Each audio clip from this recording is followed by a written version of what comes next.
You have written a bunch here in the last week about Tennessee and the NCAA and NIL. Yeah. And so here's what I want to know from you. Okay.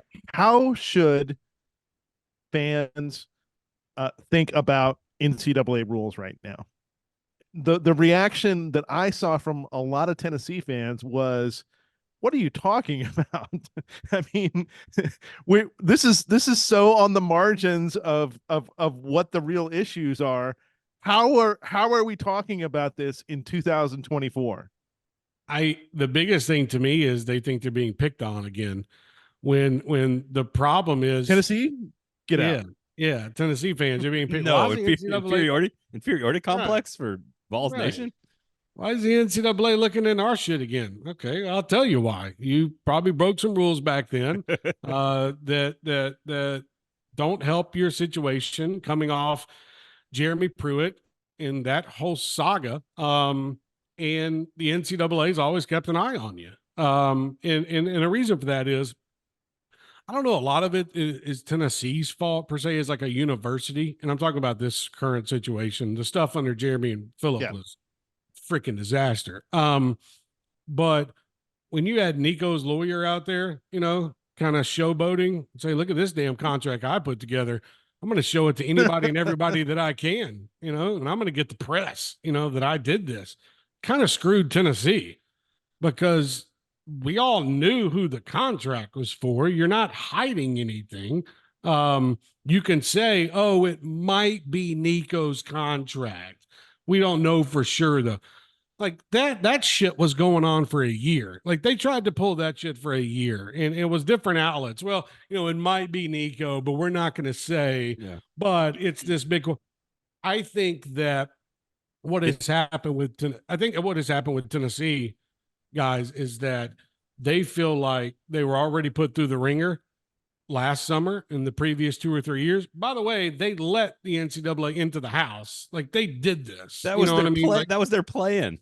Right. Their plan the whole time was to get the NCAA involved and figure out a way. Okay. Which was smart. It was a smart plan, actually. It was a perfect play. Yeah. Great. Yeah. You did it. It worked. I don't think it's over with Jeremy Pruitt, by the way. I think that that's going to rise back up in the next couple months. I like it. From folks that I've spoken with, that man knows that he's not coaching anymore anytime soon, and he wants his money. And I think there's just a hunch of me that says that he's got a lot of evidence on some people at Tennessee that they do not want coming out. So does he know what asparagus tastes like though? Yeah, I think he probably figured out what asparagus tasted like. It reminds me very much, the lawyer you mentioned, it reminds me very much of Hugh Freeze's tweet when he was the coach at Ole Miss, where he's like, if any of you have any evidence of wrongdoing, please send it to this email, compliance@ncaa.com. And then we didn't do anything. And then they did. Right. And then they did, and they were screwed. And that's what it felt like. That's what it felt like with the Nico thing. Like, it's like, damn, okay, I know you're new to this, but why are you out here promoting this, which a lot of it could be interpreted in violations. So I think that, look, Tennessee fans are worried that the NCAA is going to come back and try to hammer them again. Then you're going to end up in court and you're going to have to fight this for 2 to 3 years. But at the same time, it's like, okay, you kind of did this to yourself in a way. The collective kind of did this to themselves. Like, it didn't help Tennessee. And I'm not saying, the Spire group or whatnot, the Vol Club doesn't do a good job when it comes to NIL and helping athletes. What I am saying is when this first started, they jumped straight into the deep end. And when you jump straight into the deep end, you come back out with a contract for that much money, you're going to have people that look at you. And I don't care. Here's another thing too. Like, I know the New York Times reported, okay, they used a private jet. I don't care if they use a private jet or not. If they have receipts that they leased it, that doesn't matter to me. It's still the fact you use a private jet from a donor and a booster, so like, okay, like you're trying to keep the NCAA off your ass, but at the same time, you're leasing jets from owners of the program. So where's the line between so when Tennessee's wanting to put out right now that when folks see the notice of allegations, they're going to laugh at the NCAA. Like that's kind of the thing coming out of the university side. Okay, that's fine. You're still going to get a notice of allegations.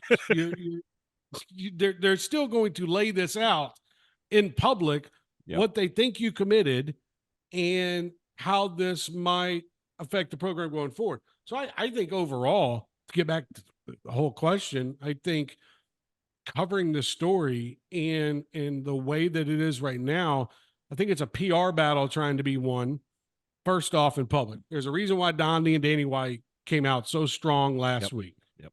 They deflect. They went full Bill Barr. Yes, they went full Bill Barr.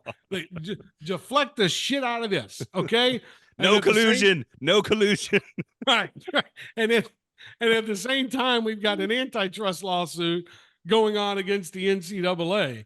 So the NCAA is like, well, damn, you guys are really picking a fight down there. And do you really want to go through all of this? Because we might lose in the antitrust case, but since you poked the bear again, we're going to come and try to hammer you when it comes to this NIL stuff. So that's the type of thing that I think folks are worried about. And in listening to some local radio, while I'm in town, from time to time, that's the thing. And I don't know where this goes. I know Tennessee's probably going to receive an NOA. And I think that Tennessee's going to try to deflect from it. I think here's another thing too.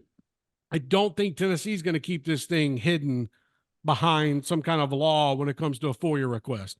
I think when Tennessee receives their NOA, I think it is released within 5 days of them getting it. They are lifting up the skirt, boys. Right. There's no question. There's no question. Here's my ultimate prediction, and we'll let you go on this one. They are going to win in the court of public opinion. Correct. Just because they're gonna have the moral high ground, and they're gonna absolutely dominate in the court of public opinion, and they are going to lose with the NCAA. And the only question I think that matters is, does that result in a postseason ban? And if it doesn't result in a postseason ban, I think we're all going to move on from this pretty quickly. I think that's my prediction.